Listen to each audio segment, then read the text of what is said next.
তো আমাদের আজকে কেবি প্রাথমিক বিদ্যালয়ের পয়লা বৈশাখ উপলক্ষে ভিন্ন ধর্মী খাবারের আইটেম।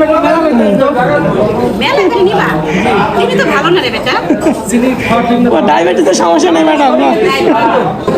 কেবি স্কুলে আজকে পয়লা বৈশাখ বাংলা নববর্ষের উপলক্ষে এখানে বাঙালির ঐতিহ্য চিড়ি মুড়ি টক দই গ্লাস চেনি দিছে। আমরা এখানে সবাই আইছি, এখানে গার্জিয়ান মানে যারা এখানে স্কুলে পড়ে, আমার ছোট বোন পড়ে, আমার আর বোন পড়ে, ঠিক আছে, এখানে সবাই গার্জিয়ান।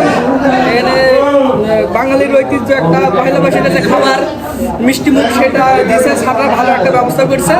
অনেক ধন্যবাদ কর্তৃপক্ষকে, অনেক ধন্যবাদ স্কুলের শিক্ষাবিন্দুকে, অনেক ধন্যবাদ স্কুলের যত শিক্ষার্থী আছে তাদের। হ্যাঁ, সকলকে নববর্ষের শুভেচ্ছা। সবার চাই সবার নতুন বছর যেন শুভ হোক। বাংলার ঐতিহ্য পরম্পরায় চলে আসছে, আমরা সবাই খুশি আনন্দে কাটাতে পারি দিনগুলো, সেই আশা ব্যক্ত করছি।